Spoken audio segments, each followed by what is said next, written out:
नमस्कार. आजकालच्या अगदी 20शी-25शीतल्या मुला-मुलींचे केस पांढरे होतात. म्हणजे इव्हन अगदी कॉलेजमधल्या मुलांचे पण केस पांढरे होतात. तर तेव्हा त्यांचा पहिला प्रश्न असा असतो, की आता पुन्हा आमचे केस काळे होतील का? तर अर्थातच या प्रश्नाचं उत्तर आहे, की हो, डेफिनेटली परत केस काळे होतात. पण तुम्ही आयुर्वेदामध्ये ज्या गोष्टी सांगितलेल्या तर त्या सगळ्या व्यवस्थित फॉलो केल्या पाहिजेत. कुठल्या गोष्टी आहेत बरं या? आणि त्याआधी पण केस अकाली पांढरे होण्याची काय-काय कारणं आहेत? कारण आपण जेनेटिक्स एक बघतो म्हणजे ज्यांचे अनुवंशिकतेने ज्यांच्या आई-वडिलांचे केस लवकर पांढरे झालेत त्या मुलांचे होतात. तर ही एक गोष्ट आहे आणि वयानुसार पांढरे होणं हे सुद्धा अगदी नॅचरल आहे. पण हे सोडून अकाली केस पांढरे का होतात याची काय-काय कारणं आहेत ती आपण आज बघूयात आणि डिटेलमध्ये यासाठी आपण काय-काय केलं पाहिजे. म्हणजे फक्त वरनं मेहंदी लावणं, लेप लावणं हे नाही, तर पूर्ण व्यवस्थित ट्रीटमेंट ॲज सच काय असते हे आपण आजच्या व्हिडिओमध्ये बघणार आहोत. त्यामुळे व्हिडिओ शेवटपर्यंत नक्की बघा. मी डॉक्टर दीप्ती कंधारे, मनसा वेलनेसमध्ये सगळ्यांचं मनापासून स्वागत. तर सुरुवातीला आपण बघूयात, की आयुर्वेदिक ग्रंथांमध्ये केस पांढरे होण्याची काय-काय कारणं सांगितली आहेत. म्हणजे अर्थातच अकाली पांढरे होण्याची. तर क्रोधः शोकः शमैः पित्तम शरीरे समुपस्थितम. म्हणजे काय तर अतिशय क्रोध या कारणाने म्हणजे खूप राग ज्यांना येतो. नंतर शोक म्हणजे सतत दुःख करायची किंवा सतत काळजी करायची, चिंता करायची अशी सवय असते किंवा काही कारणांमुळे तसं होतं. आणि अतिशय श्रम या कारणांमुळे ज्यांचं पित्त वाढतं आणि ते केसांच्या इथे जाऊन, केसांच्या मुळाशी जाऊन त्या पित्तामुळे केसांना पांढरेपणा येतो म्हणजे पांढरे होतात. अर्थात तुम्ही जर काही वर्षापूर्वी जर असं हे कारण सांगितलं असतं आणि बघितलं असतं, तर ते कदाचित कोणाला खरं वाटलं नसतं, की काय ह्या कारणांमुळे केस कसे पांढरे होतील. पण तुम्ही लिटरली आजकालच्या काळात बघताय, की जेव्हा अगदी कॉलेजमधल्या मुलांचे केस पांढरे होतात, तर अर्थातच तिथे अनुवंशिकता असायचा काही प्रश्न नाही. कारण मागच्या पिढीमध्ये कोणाचेही इतक्या लवकर केस पांढरे नाही व्हायचे. तर अर्थातच स्ट्रेस फॅक्टर आजकाल पण सांगितलं जातं, की जर तुम्हाला खूप स्ट्रेस असेल, झोप व्यवस्थित होत नसेल, तरी पण केस पांढरे होतात.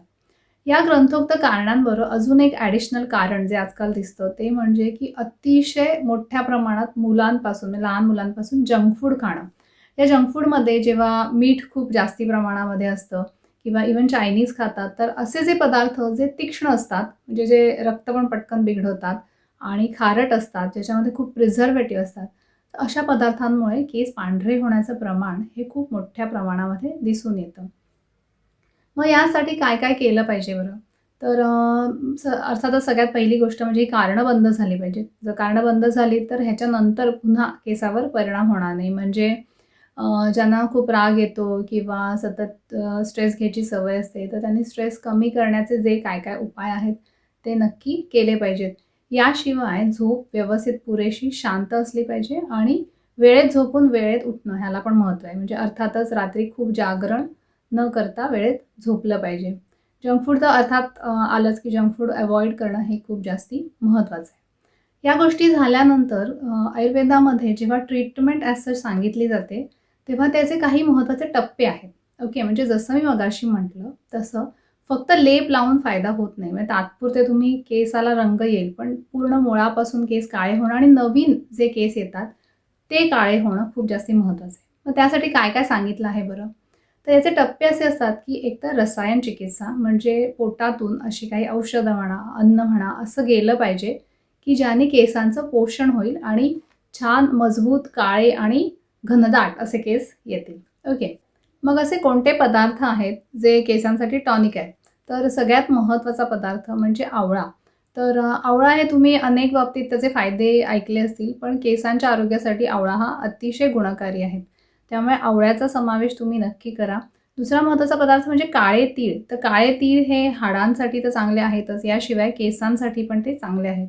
आणि आयुर्वेदानुसार तर तुम्हाला माहिती आहे, की हाडांचा आणि केसांचा ह्याचा पण खूप जवळचा संबंध आहे.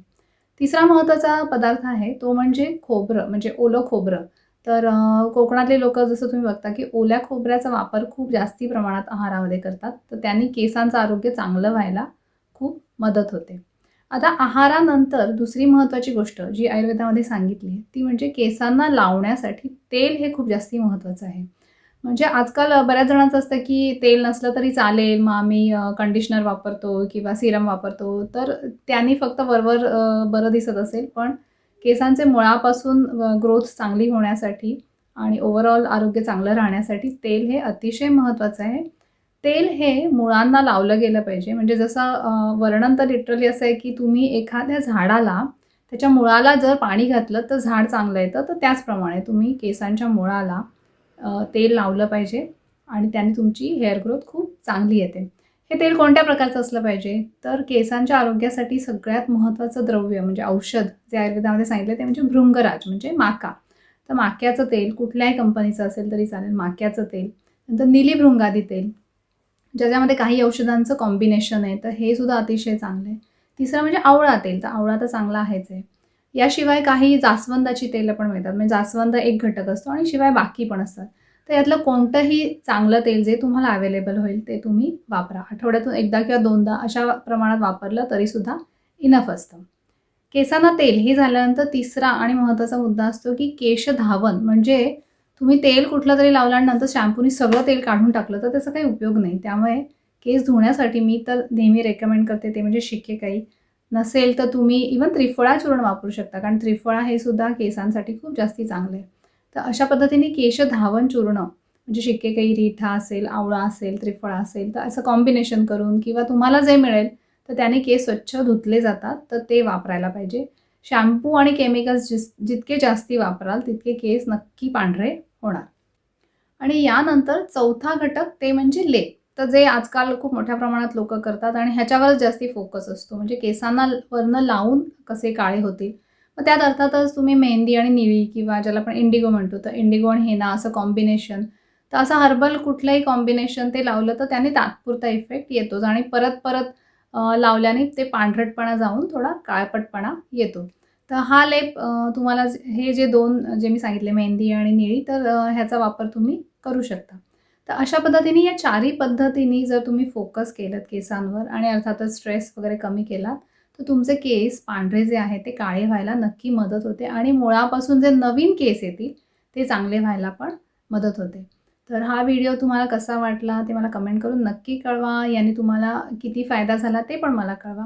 चॅनलला सबस्क्राईब करायला विसरू नका. धन्यवाद.